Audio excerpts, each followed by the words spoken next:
Юмыг харлуулах бол амархан шүү дээ. Харлуулах амархан. Тий.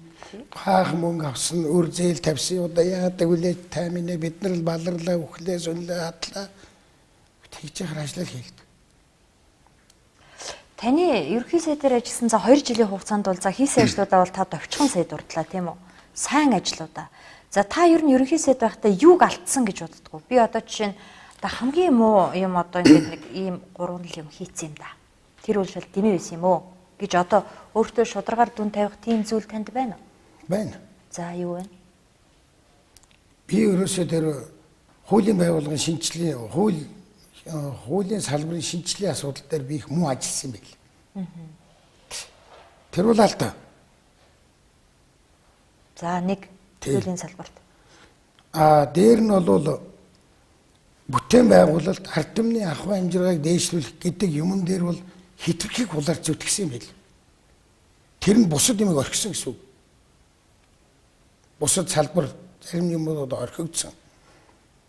Жишээлх юм бол дахиад хэлэхэд ерөнхий сайд хүн тагнуулын байгууллага, цагдаагийн байгууллага, бусад хууль хүчнийхээ байгууллагуудыг бас зохицуулсанд ажиллах хэрэгтэй байл. Бид энэ дөр бол муу ажилласан гэж боддог. Муу ажилласан учраас тэр талаас хөнтөрсөн байхгүй. Өөр эзэнтэй болчихсон шүү. Энэ бол алдаануудтай ер нь дараа чинь одоо энэ ерөнхий сайд хийж байгаа хүмүүс хэцүү байдаг байна. Сайхны зөндөө хэцүү байсан байх. Одоо энэ эрдэнэч хэцүү юм байна. Тэгэхдээ би нэг юм хэлж. Ерөнхий сайд хүн гэдэг чинь хэцүү бэрхийг тоочл суудаг хүн биш байхгүй. Уулаасаа Монгол улсын өнөөгийн амьдрал, өнөөгийн нөхцөл байдал хэцүү л байгаа. Ерөнч хэцүү л явж ирсэн. Тэгэхээр энийг ханцууч хамлж ороод гайгүй болох гэсэн. Гэтэ хэцүү л дээ. Гурав талдаагаа хэлчихв. За тийм. Би тэр лөө ороогүй ойртой хинч орч чадахгүй нэг хэцүү алдаа байгаа. Тэр бол ерөнхийлөгч, ерөнхий сайд, их хурлын дарга гэсэн 3 нөхөр байгааз эдний хоорондын эрх мэдлийн хуваарлалт буруутсан. Буруу туулсан. Би юм хоёр үг хэллээ. Үндсэн хуулийн өөрчлөлт хийх байсан. Тэр нэг үндсэн хууль руугаа ороод тэрний нэг үндсэн хуулийн нөлөөт юмны гайгаар л бид нар ингээм муу амьдарч байгаа юм шиг тэгж ярихаа байлгаж байгаа. Гүйгүй муу амьдарч байгаа биш л дээ. Тэр нөгөө ерөнхийлөгч ерөнхий сайд 3 чинь засаглалын хэлбэр нь болохгүй нэ гэдэг байгаа чи одоо үндсэн хуулиар өөрчилж иж өөрчлөнө үсттэй. Өөрөөр яаж өөрчлөх вэ? Үгүй шунал тачаалаад арчвал бас өөрчлөгч. Яаж? Гэхдээ Монгол улсын ерөнхийлөгч юу хийх ёстой?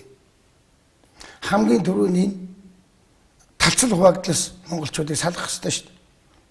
Тэр нөхөрт 5 толгой, оюу толгой эрдэнтийн 49 ямар хамаад. Үнцэлээ хийхгүй. Хуулийн дэвчин байгаа байхгүй.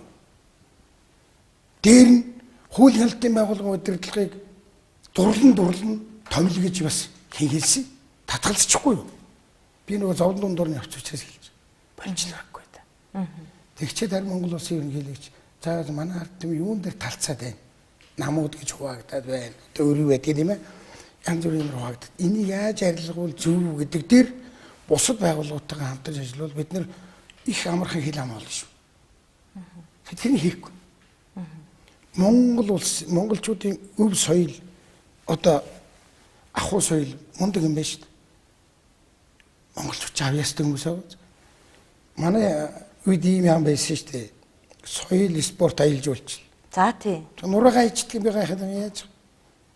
Гэхдээ ерөнхийлөгч энэ үг хэлэх ой нааж байж л да 3 сая хүнтэй газар соёл спорт аялал жуулч брэнд юм баг.